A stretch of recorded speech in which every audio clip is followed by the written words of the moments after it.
Magandang araw mga tol, Ryan Garcia versus Tank Davis. Posible daw ang rematch sa 140 pounds. Sinabi mismo ni De La Hoya mga tol pwede mag-rematch sa 140. Pero sana hindi na raw mag-demand itong si Tank Davis. Hindi raw nagustuhan ni De La Hoya ang kakademand ni Davis lalo na sa rehydration clause. Kung may kasa daw ang rematch, sana wag na masyadong mag-demand itong si Tank Davis na lalamang sa kanya. Kumbaga maglaban na lang straight sa 140 pounds. So ano sa tingin nyo mga tol, may pag-asa na ba si Ryan Garcia kung sakaling matuloy ito sa 140? Matatandaan po natin, TKO ang inabot ni Ryan Garcia sa 136 pounds. Matatandaan yung unang laban nila, nagsanib ang Showtime at DAZN. So umabot sa 1.2 million pay-per-view buys. Pero hanggang December na lang ang Showtime at mawawala na sa boxing. Kung sakaling mapunta ang PBC promotion sa DAZN, siguradong sosolohin na ng DAZN ang palabas.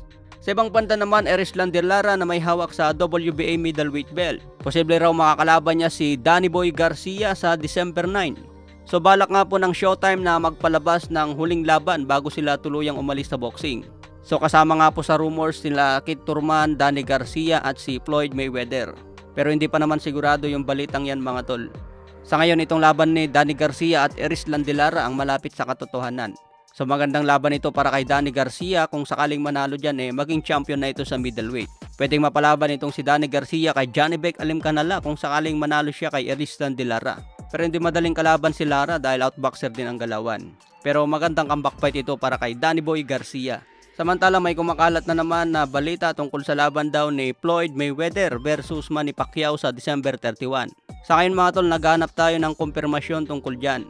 Pero wala tayong mahanap na sapat na ebidensya na kasado na ang laban na yan. So abangan na lang po natin na mag-announce itong kampo ni Pacman at mag-announce din si Floyd Mayweather. Sa ngayon puro rumors pa lang ang balitang yan na maglalaban daw sa December 31. May lumabas din kasi na balita tungkol sa laban ni Mayweather at Mikey Garcia. Sinabayan din ni Mikey Garcia na nagpalabas ng isang video tungkol sa kanyang sparring. Naghahanda na raw si Mikey Garcia sa posibleng exhibition kay Mayweather. Pero dito tayo kay pambansang kamao mga tol. Puspusan na kasi ang training ngayon ni Pacman. Ibig sabihin meron siyang malaking laban na pinaghahandaan. Maliban pa sa exhibition niya kay Buakaw ng Thailand sa January 2024. Kasi masyadong maaga mga tol kung ngayon pa lang puspusan na agad ang training ni Pacman. So abang na lang po natin ang big announcement tungkol dyan. Baka gugulatin tayo ng kampo ni Pacman na kasado na palang laban niya kay Mayweather. Sa akin kasi hindi pa masyadong pinag-uusapan sa US. Sa ibang banda naman, bakbakan daw ni Carl Ames Martin versus Casimero. Ayon nga sa nababasa ko mga tol, kakayanin na raw ni Carl Ames Martin na durugin si Cuadro Alas. Pero sa aking opinion mga tol, mahirapan pa rin si Martin.